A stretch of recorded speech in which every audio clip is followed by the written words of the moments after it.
It's Mari McInerney here at the ASMET 2024 conference in Darwin, and I'm speaking to one of the UK speakers here. Jill, would you be able to introduce yourself and a rather big list of accomplishments? Thank you. I'm Gill Harrison. I'm the Professional Officer for Ultrasound at the Society and College of Radiographers in the UK. I'm an honorary professor at City University of London, and I've done lots of different things in my career. So I suppose I do lots of ultrasound teaching for different universities in the UK and in Vienna. I've done some teaching out in Uganda. I've worked as the lead for teaching excellence at the university. Huge number of different things, really. And yet you were presenting a workshop today on imposter phenomenon. And admitted to having a touch of it yourself.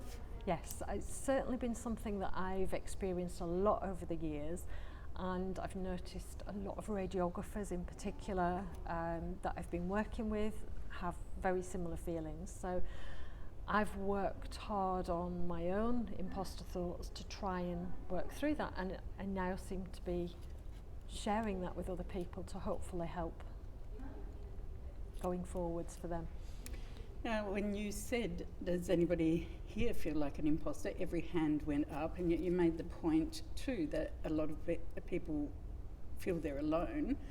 It's quite common, yes? It's extremely common. I think a lot of people aren't even aware of it, but the research suggests that probably somewhere between 60 and 70% of people have imposter thoughts some or all of the time. It seems to get worse when you attach worth to something. So maybe when something's really important to you, or when you change from a student to newly qualified or into a new role, that's when it kicks in for a lot of people, but some people feel it most of the time. And you said it's not gender specific, it's not background specific? No, it seems to impact lots of different people. The original research, it was on high achieving women, but the research now suggests it can impact everybody. And how does that impact on us in the workplace? All sorts of... Loads of different reasons. Yeah, some people it will impact them on the fact that they will be perfectionists and they will try and do everything perfect at the detriment of their own health and well-being.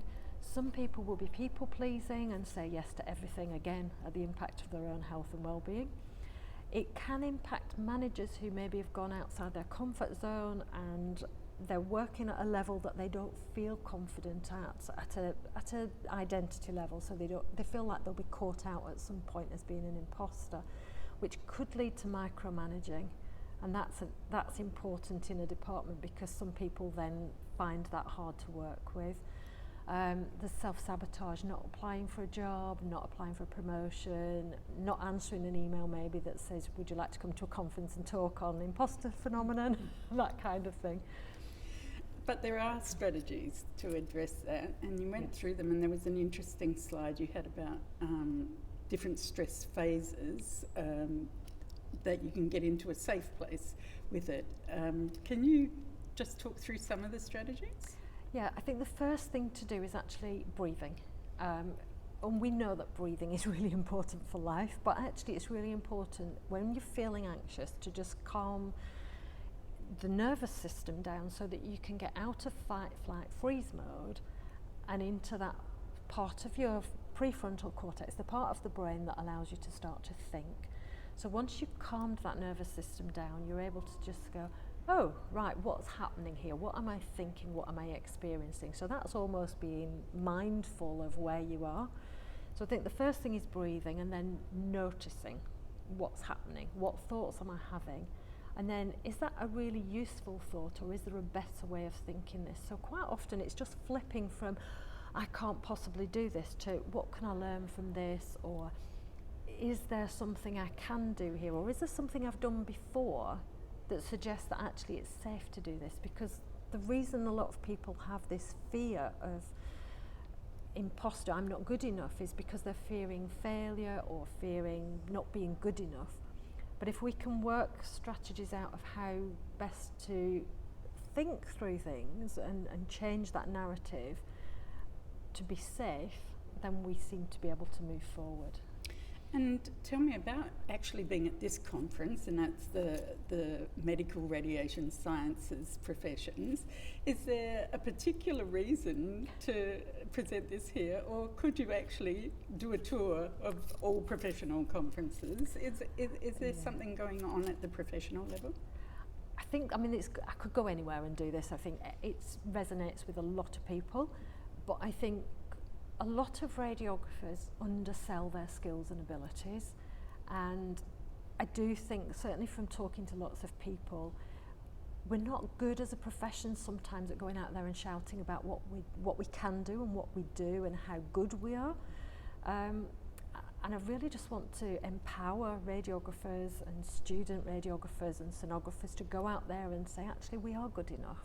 We can do this. That might lead us into my final question, if I could, about you're also presenting about advanced practice for the profession, and there's often this sense about the profession that it's not known, not necessarily as valued as it should be. Why is that, and what is the role of advanced practice in addressing that?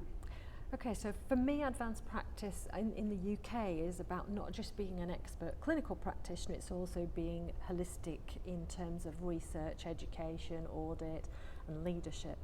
And to be a good leader, you have to have the confidence to help bring people with you. And hopefully the imposter thoughts, if we can work on those, we can then start to work on developing leadership skills and pushing the profession forward and going out there and saying, this is what we do, this is what we're good at, this is why we are doing what we do well. And advanced practice, what would your advice be to Australia? Are you delivering advice, or is it so very much a nation by nation?